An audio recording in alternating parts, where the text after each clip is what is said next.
How's it going, everybody? Eric here from That's Wrestling. Thanks for joining me for tonight's review of AEW Dynamite for February 19th, 2020. Just before we get started, I just want to let everybody know I am looking for co-hosts for this show. So if you're interested in being a host, whether it for AEW or New Japan or both, or you just want to fill in if nobody's available, shoot me an email, eric@thatswrestling.com.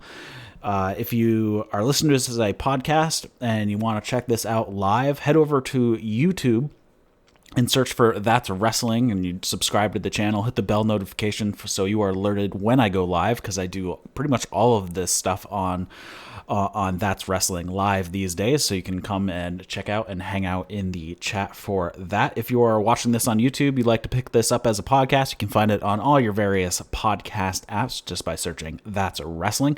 If you can't find it on your particular app, shoot me an email, eric@thatswrestling.com, to let me know so I can get it added. And if you still can't find it, head over to thatswrestling.com and you can pick up the RSS feed over there. And if you're a iTunes subscriber, please leave a 5-star review, and I will start reading those out on the air if I start getting them. So I believe that is it for the most part for me. So let's get into it. AEW Dynamite for February 19th, 2020. This was actually, I don't even know why I qualified it. This was a excellent show, and it could possibly be their best show that they've done. It was excellent. Like I said, we had the tag team battle royale for the number one contendership. We had the tag titles on the line tonight. We had an excellent match in the women's division with Kris Statlander and Shanna. We also had Jon Moxley facing Jeff Cobb, as well as the crazy, huge first cage match in AEW between Wardlow and Cody to further along the MJF storyline between Cody and MJF. So let's get into it. This show started off with the tag team battle royale. It started, all the teams were on the outside, and then they started the match. Everybody jumped into the ring. So that is basically how this show opened after the pyro. And the winner goes on to Revolution to face whoever the winner of the tag title match later in the night is going to be. So there was actually kind of a really stupid spot that I did not like. I believe it was Scorpio Sky. It could have been Kaz. I forget which one it was. I was typing and I didn't notice who did it. But anyways, there's a stupid spot. Everybody's kind of like fighting in the ring. And then I believe it was Sky did a dive off the top rope into the pile. And then like everybody falls down like massive dominoes. But it's like, there's no reason some of these people should have fallen down because they were so far away from the impact. It was a really cheesy spot. I wish they didn't do it. I hate when they do these things too. It makes no sense for some of these where everybody just falls down for no reason. It's like, ooh, I clipped your arm and you take a bump, or oh, I landed on your foot, so now you need to like take a flat back bump on the floor or something. Some of those are pretty dumb. I wish they would, if they were meant to take a bump but something goes wrong and you just barely get clipped, you should not be falling down from that, and you should be working out to go somewhere else. During this match, the spokesman guy that I don't think we've ever seen live in the arena for Dark Order comes out with Evil Uno. They walk up to the railing in the first row, and he calls over to SCU. SCU is looking over at him. They're distracted. He says, I thought SCU was about brotherhood, but Daniels is not out here with you guys. The Exalted One is approaching, and the Exalted One is near, and then SCU gets dumped out by Reynolds and Silver, who are in the Dark Order, and then they get eliminated by the Bucks immediately after that. Scorpio Sky does a dive over the railing onto Stu Grayson, and sitting in the crowd just looking on is Raven. That had been a speculation, so I believe this is another red herring on who actually is the leader of the Dark Order. So, yeah, Raven was just sitting there. They didn't call it out. They didn't do anything. He was just sitting there in the background, sitting in the front row or of the section, kind of like behind the front of the ringside seats. So, yeah, I believe that's another red herring. I believe Daniels is a red herring. Raven is definitely a red herring. So I do not have a good idea who it's going to be. There's obviously been a lot of teasing towards Matt Hardy, but obviously if they were negotiating ahead of Matt Hardy's release date, I don't know how that goes. His deal is up at the beginning of next month, but who knows? He could just be teasing and all that fun stuff. So I believe that the leader of the Dark Order is going to be somebody that has not been speculated about at all. So we could rule out that it's going to be Kenny Omega.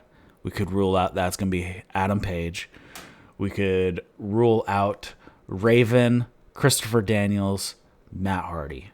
So I'm thinking we are going to get somebody so out of left field because they have dropped all these overt clues, though I believe they're just nonsense clues, and they're trying to just get everybody off the track and get everybody speculating, but it's none of the people who have been speculated about. That's what I'm guessing. Anyways, the Inner Circle just hangs out on the outside for a little bit. So Santana and Ortiz and Sammy Guevara is also out at ringside as well, backing up Santana and Ortiz. They sit on the outside for 4 minutes before they actually enter the match. This is something that needs to be fixed with Battle Royales, that there needs to be some sort of count out that if you are outside of the ring on the floor for the extended amount of time, the refs should be able to toss you from the match. Like if you didn't get into the ring after the bell, you should be eliminated if you're just going to hang out on the outside. This is one of the things that I wish AEW would fix from some of the stupid stuff that WWE does.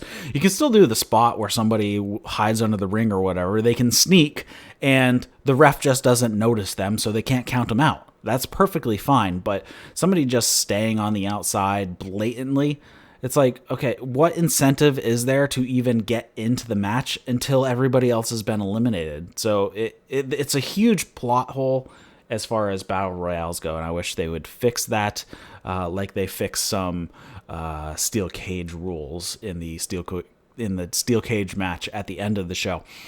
So anyways, they were sitting out on the outside, the Santana or Ortiz, that is. They finally get into the match. Butcher and Blade end up eliminating Nick Jackson pretty early into the match. So the rules of this tag team match were both team members had to be eliminated. So that just left Matt Jackson in, which is a good change to some of the rules that we've seen in the past for tag team battle royales. As soon as one member is eliminated, the entire team is. So this makes way more sense having it be each member has to be eliminated, but it is what it is. So Butcher and Blade eliminate Nick Jackson pretty early.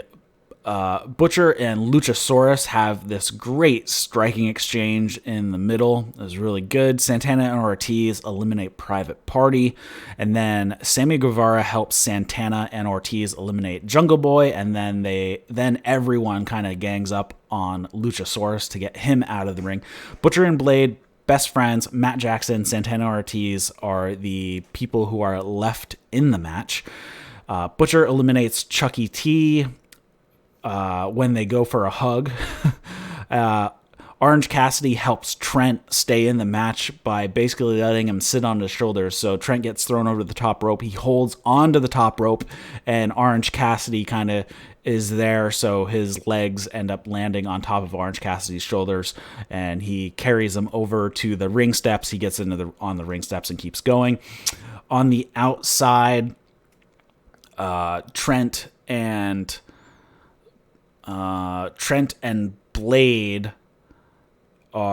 Trent and the Butcher are on the outside at one point, and the Bunny ends up kicking Orange Cassidy in the nuts, and that's how they keep Orange Cassidy out of the ability to save Trent. Before that even happened, Matt and Trent kind of team up on a bunch of people. They eliminate Blade together, and actually Matt and Trent end up doing the best friends hug, and then after that is when Trent gets eliminated. Matt Jackson then spears the Butcher off the apron, so him and Trent had gone over the top rope. Both of them were on the apron. Matt Jackson spears him through the middle ropes, so he eliminates the Butcher, but he is still in the match, so he gets in. Sammy interferes by pulling on Matt's foot at one point. Santana and Ortiz end up hitting Street Sweeper. They try to throw out Matt. Matt ends up pulling Ortiz onto the outside, and he goes for a super kick on Santana, but Santana ducks, and he ends up hitting Ortiz, knocking him off the apron.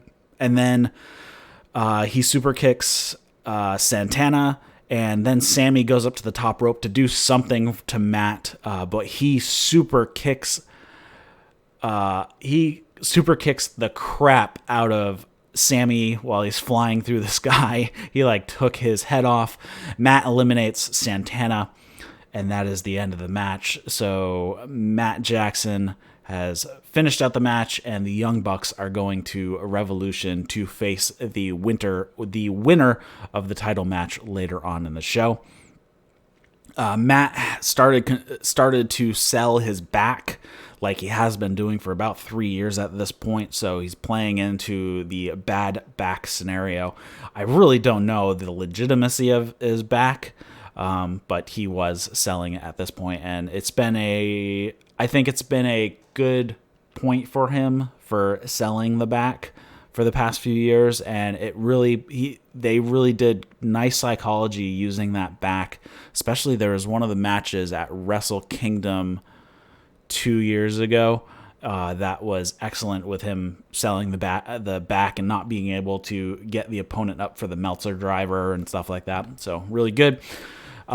Next up, they show Wardlow working out in the back with MJF, and then they show Cody and Brandy and Pharaoh arriving to the building. Commentary team introduces the show, so we have the cage match with Cody Wardlow. We have Lucha Bros versus Kenny Omega, Hangman Page for the AEW tag titles, Moxley versus Cobb, and Kris Statlander versus Shanna. So next up is the Kris Statlander versus Shanna match. Britt Baker is on commentary. She brings out a non-fat everything, non-fat this and that latte or whatever to Tony. At one point, under his breath, JR asked if there was a Blue Chew in it, which was pretty funny. So they had some good banter over the coffee. Kris Statlander, before the match starts, boops the ref. And then later on in the match, they kind of have a boop off, if you will. So Kris Statlander will touch Shanna's nose, and Shanna would do it back to her. And then they got a little more aggressive, and then eventually somebody pie-faced the other. I believe Kris Statlander pushed Shanna's face. At this point, JR is very adamant in his conviction that why is it always called pie face? Can it be cake? He likes cake. He gets really excited over cake, and the other commentators have to have him calm down a little bit. It was pretty entertaining. Statlander hits a running uppercut in the corner, and then hits a running knee and a sit-out powerbomb for a 2 count. Statlander goes to the top rope, but Shanna ends up hanging her up in the top rope, does the double stomp while Statlander is in the Tree of Woe. Shanna hits a great reversal into a spike pile driver, and then they get a "This is awesome" chant. Shanna hits a stiff drop kick to a sitting Statlander. She's sitting on the ropes. It looked just brutal. She really laid that kick in there. Statlander fights out of Shanna has some sort of hold, like she's going for like a sleeper hold or something like that. Statlander ends up hitting a back elbow, gets a face breaker over her shoulder, and then hits Big Bang Theory for the win. I have to say, was probably my favorite women's match in AEW so far. At least the audience was super into this match, and I didn't see any serious flaws. They didn't miss anything. They laid their strikes in, and like I said, Shanna hit this brutal drop kick, hitting Statlander right in the face. And overall, I thought this was a really good match, and Statlander continues to be pretty high on AEW, I believe. She's had a few wins over on Dark as well since her title match loss to Riho. I haven't checked the standings, but I'm guessing she's at least number 2, if not number 1 at the moment, getting back into title contention. They have a recap of last week's women's titles match, so this is good. They did actually quite a few recaps on this show, so that was good, setting up the match that is coming next. So we have that. Tony is on the ramp and talking about the title match last week, introduces Nyla Rose. Tony congratulates Nyla. There's a ton of boos. Nyla asks, "Is that how you greet a champion?"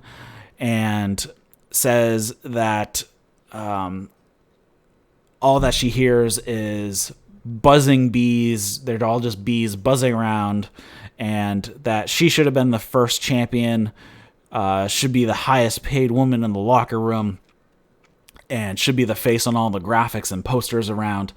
And she said that waiting for the title made her hungry, and when she gets hungry, she breaks bitches.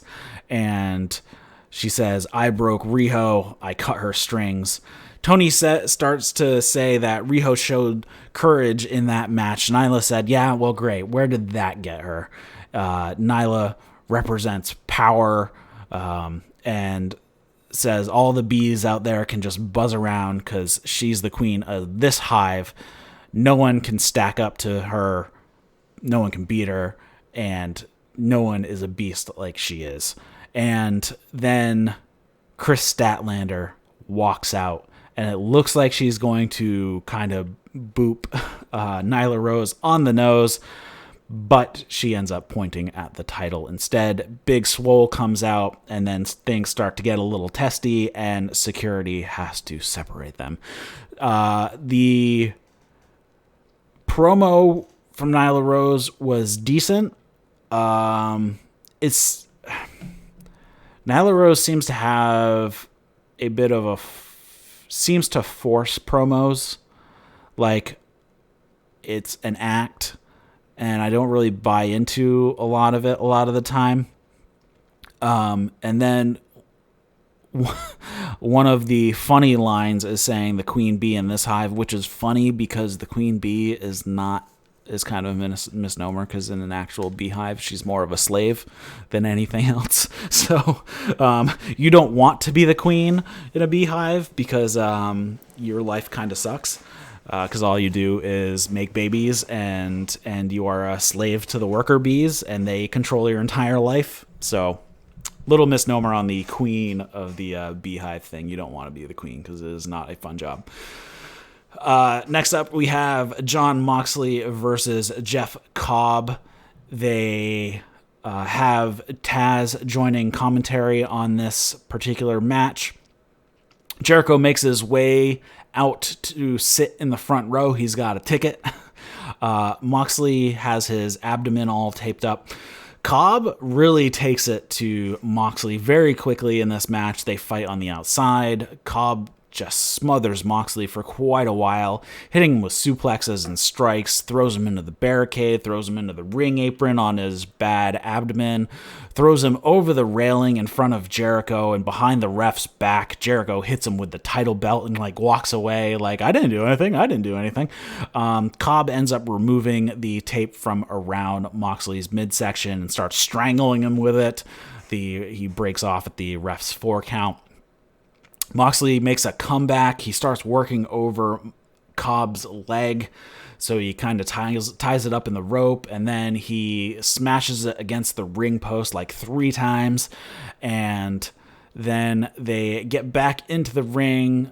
Cobb, at one point, he hits this it's like a spinning fall-away slam, sort of. And he actually pulls Moxley up at 2. And Moxley is smiling about it. He is, I don't know if he's smiling because his character is just a glutton for punishment or something like that, but he is smiling and he gets lifted up and they continue on. Cobb hits a belly-to-belly overhead suplex on the floor. They get into another striking exchange. Cobb hits a super kick. Moxley goes for a clothesline, but Cobb is not phased. And then Cobb takes Moxley out with this massive clothesline. Cobb then hits a superplex off the top rope, and Moxley hooks Cobb's leg and gets the roll-up pin. So here, they're not damaging Cobb too much by getting kind of this flash pin type of situation, and obviously Moxley had to pretty much win this match going into a title match against Jericho. So I believe it was the right outcome. I believe it is a good way to do the outcome. As soon as the pin is counted, Jericho, Hager, and Sammy hit the ring, start beating up Moxley. Then Dustin Rhodes runs down to help, and he gets beaten down because basically it's 4-on-1 because Moxley's already taken out. The lights go out, and everybody's like, I wonder what's going to happen here. Darby Allin makes his way to the ring, and he is back. He hits Jericho with the skateboard. Hager goes for a low blow, but Darby Allin actually blocks his knee with the skateboard, which was a nice little touch right there. Takes him out with the skateboard, hits Sammy with the skateboard, and does a drop in on Sammy's back. Cobb tries to suplex Allin, but he flips out of it and he hits Cobb with the skateboard. Then Moxley hits Paradigm Shift on Cobb, and then Moxley and Jericho find themselves in the ring together. They have a short exchange, and Jericho runs to the hills. So that was the end of that segment. So definitely they're building up this match for Jericho and Moxley coming up at the pay-per-view at Revolution. So I'm very much looking forward to that. I believe they must have gone to a commercial break. Maybe not. I'm not sure. Because I was watching the fight feed. Allin has cue cards. Again, because his throat was smashed by the inner circle. So on the cue cards, it says, Sammy, in 10 days in Chicago, February 29th at Revolution, you're finished. The inner circle is finished. Moxley will take the title, but I will take much more. I will take your voice, your livelihood. I promise I will hit you up.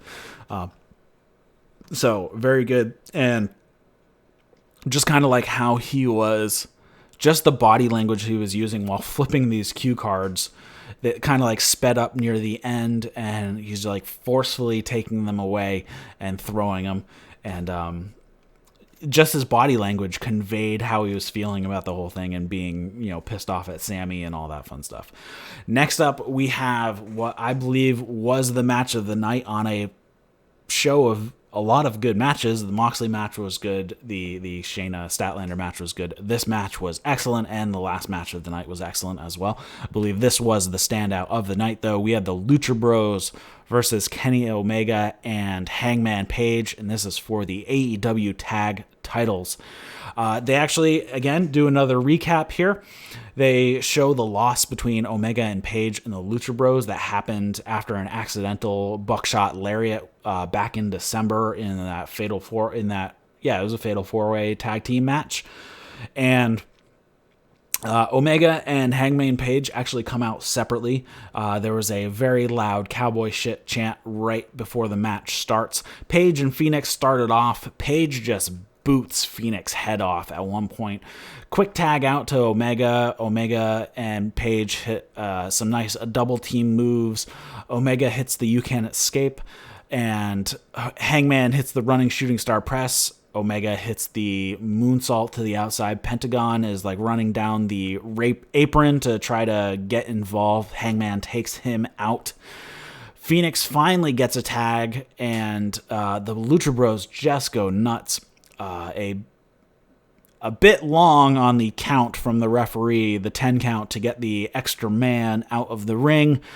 Something they need to tighten up a little bit because they had a lot of double team going for a very long time, and the ref was not doing a very good job of getting the extra man out.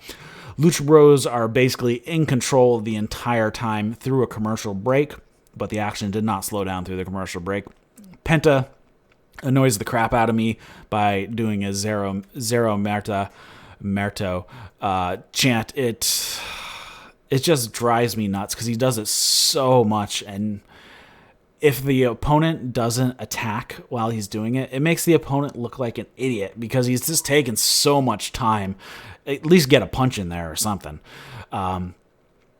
Page gets a hot tag and takes out Phoenix on the outside as well. Omega throws Phoenix to Hangman to do the suplex spot that they've been doing, but Phoenix actually turns it into a cutter onto Hangman, and Pentagon basically uses a bent over Hangman as kind of a launching pad to hit a Canadian Destroyer on Omega.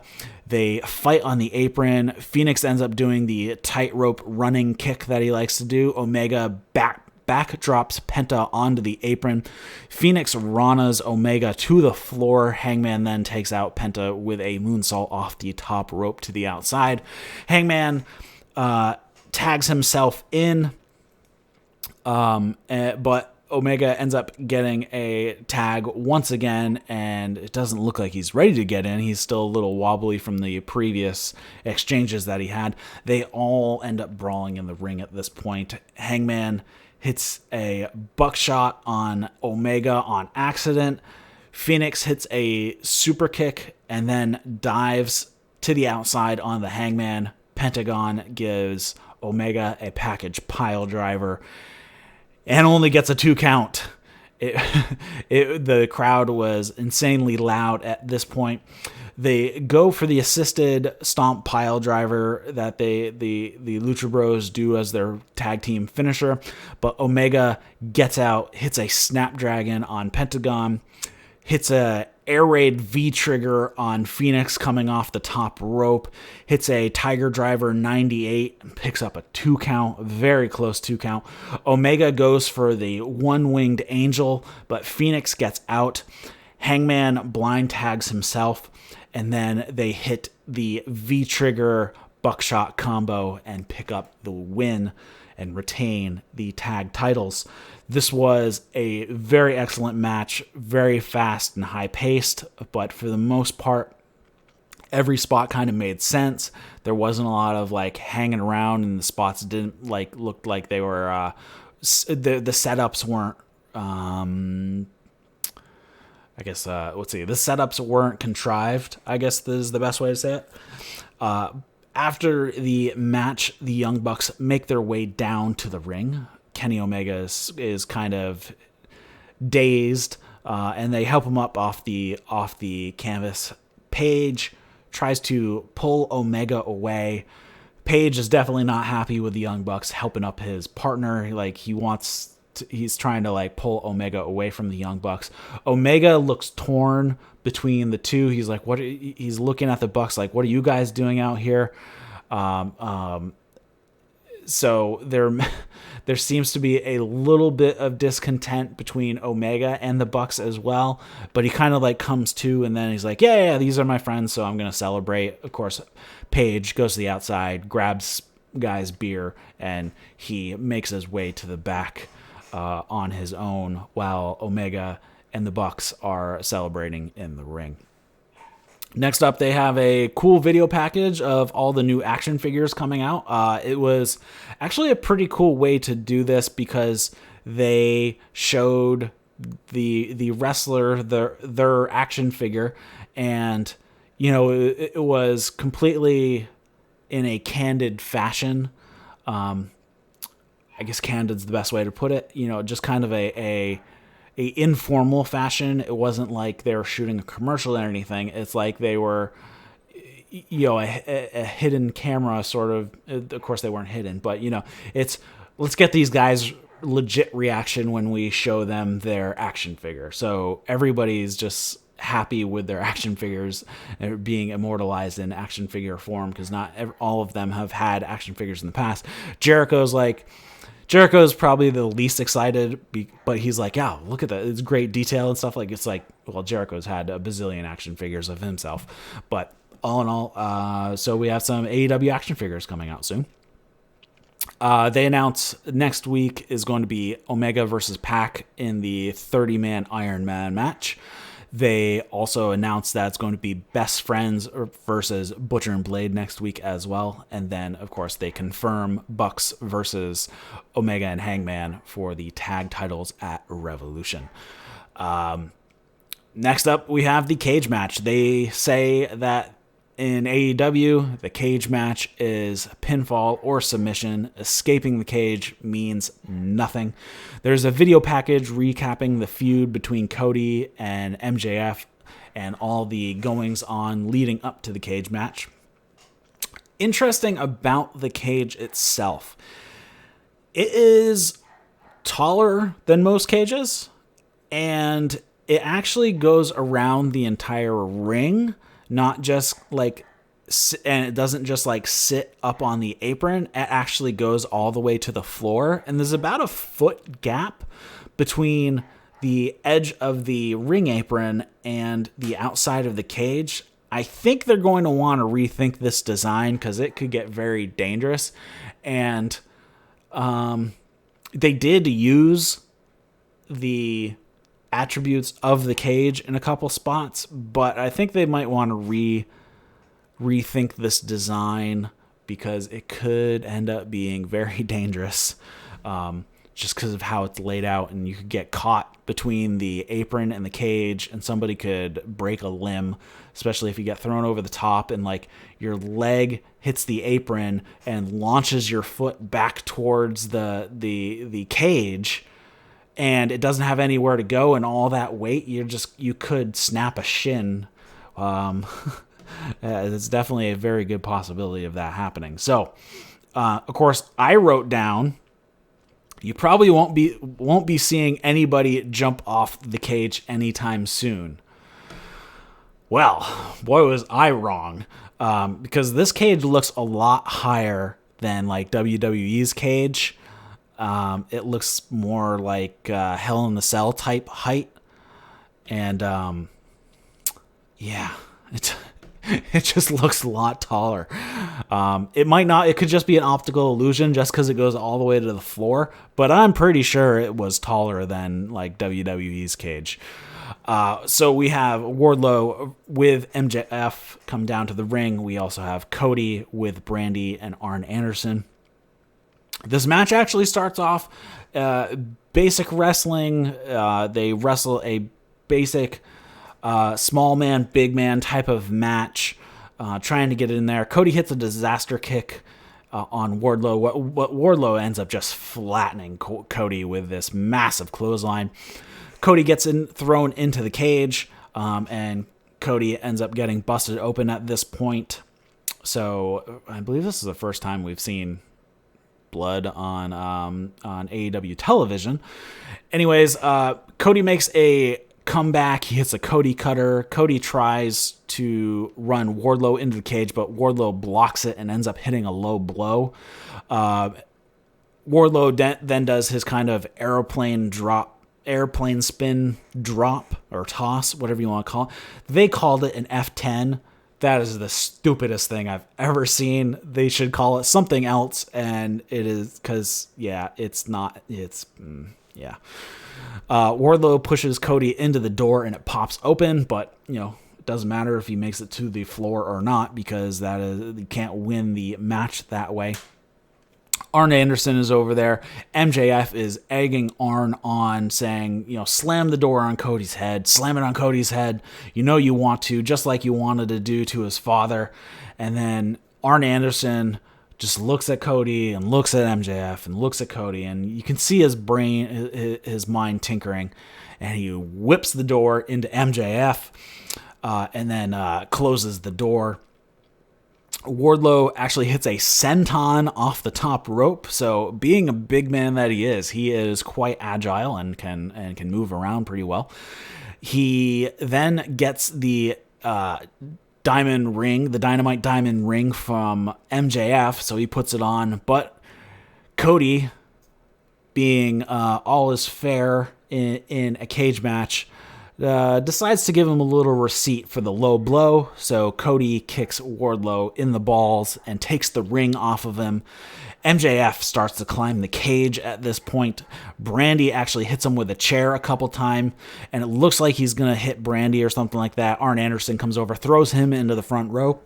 Cody punches Wardlow with the ring, hits a crossroads, but Wardlow kicks out.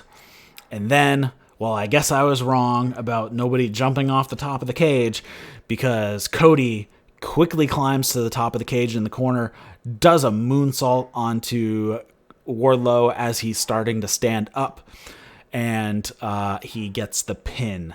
So I think they might have been running a little short on time, because he definitely rushed his way up there and jumped, or it was, I have to do this quickly so I don't psych myself out by being all the way up to the top. I just need to climb up to the top and jump right away as soon as I can and not think about it. That could have also been the case. It looked like they were rushing a little bit at the end, because they definitely were running low on time. And then Cody ends up climbing to the top of the cage and celebrating, while MJF is looking very... I don't know if he's looking scared. He's kind of looking a mixture of scared, disappointed, surprised that Cody has gone through all the barriers that he put up in front of him, and he's going to get his match at Revolution, and we will see how that goes. Like I said, before the cage match, I wrote down, I don't see anybody jumping off this cage anytime soon. Of course, Cody ends up doing the moonsault off the top, which is the same thing that really kind of screwed up Kurt Angle, was doing the moonsault off the cage in that epic match on Raw against Chris Benoit. I believe that was back in 2001. It's one of my favorite matches of all time, and it was on Raw. It was a really good match. But that was one of the moves that really screwed up Kurt Angle for a long time. Cody looks like he's no worse for wear. The difference was Kurt Angle landed on nothing in that match. Benoit had rolled out of the way, so he just crashed straight onto the canvas with no slow of momentum. In this case, Wardlow had actually gotten to his feet, so Wardlow could provide a little bit of slowdown before he landed on the mat. He started to rotate a little bit to his side, so it looked like he kind of landed a little bit hip and thigh, like hip, thigh, knee first. But he made the cover quickly. He didn't look like he had any trouble getting back up to the top of the cage for his celebration. So it could have been really bad and disastrous, but Cody made it out of the match okay, I believe.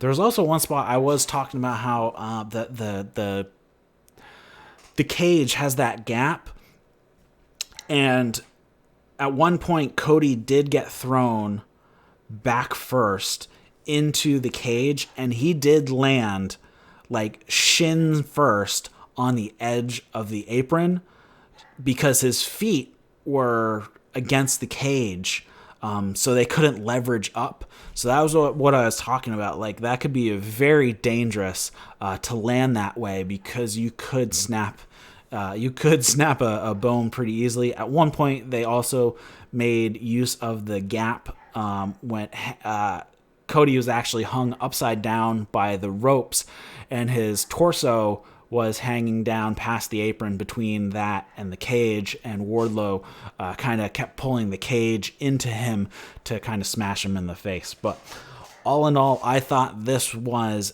an excellent show. There were no bad matches. They were all good. They furthered storylines. They had video recaps before at least 3 of the matches. So that was excellent. They made call-outs to some of the stuff that's on next week. But, once again, not a single mention of AEW Dark. They act like that show doesn't exist, but they keep furthering storylines over there on AEW Dark, and I have not been watching, so when I see these storylines, I have to go find that they are actually pushed on AEW Dark, like the Nightmare Collective falling apart. That was all done on AEW Dark. They didn't recap it at all on Dynamite, which they should have done, but of course they didn't. They need to... Dark is not shoulder content, as Cody says. Also, some of the Being the Elite stuff, they had a skit on Being the Elite where Hangman Page was going around to all the other tag teams and giving them advice on how to beat the Young Bucks. You know, saying, well, Matt has a bad back, or Nick has I believe a bad knee or bad leg or something like that. So they are advancing canon storylines on Being the Elite. They are advancing storylines on Dark, but they don't mention or recap either of those on Dynamite. If that stuff happens, especially, with Hangman telling other teams how to beat the Young Bucks, they can clip that part out and put it on Dynamite. There's no reason they can't. They definitely should do it because it helps the storylines. And if anything happens on Dark that is important, it needs to be on Dynamite, or they need to make it and promote it that Dark is not shoulder content, and you should be going out of your way to watch it every Tuesday night over on YouTube. I mean, it's free. Everybody on the planet can watch it. And, it's not hard to promote AEW Dark. They know what matches are going to be on next week's episode because they are filming that week's episode. They film like a match before Dynamite goes on the air, and then they film the rest of it after. So they know what's going to be on the following week's Dark. So when they are promoting, hey, next week on Dynamite, this, and this has happened, and then also check out on Tuesday on Dark, this match, and this match is happening. So they need to do such a much better job. I wish they would just freaking do it. It's not that hard. But I don't hear a lot of other commentators or other podcasters talking about they are not promoting AEW Dark. They're all like, did something happen on AEW Dark? I didn't know. And they might say along the lines of, why didn't they recap it? But nobody's asking, why aren't they promoting it? It's free. It is free on YouTube. You don't need to have TNT or anything like that. So they need to get on that and start promoting AEW Dark. And I should probably start watching it again because there was a lot of good matches over there when I was watching it. So that is it for this week's show. Thanks for checking it out. If you are a iTunes user, please head over to iTunes and give this podcast a 5-star review, and I will start reading those out on the podcast. If you have any comments, questions, feedback, shoot me an email, eric@thatswrestling.com. You can also find me over on Twitter, that's wrestling1 with the number 1. If you have watched this on YouTube, you can find this as a podcast on all your favorite podcast apps. If you cannot, you can head over to thatswrestling.com and pick up the RSS feed over there. If you are listening to this as a podcast and you want to catch the show live, be sure to head over to YouTube and search for That's Wrestling, or subscribe and hit the bell notification for the channel. Also, the link to the channel is in the show notes as well, and that will let you know when I go live. For the most part, I do AEW Thursday evening, 8 Eastern.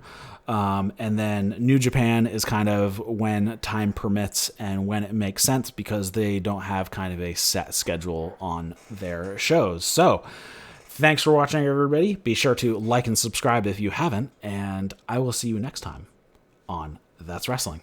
See you guys.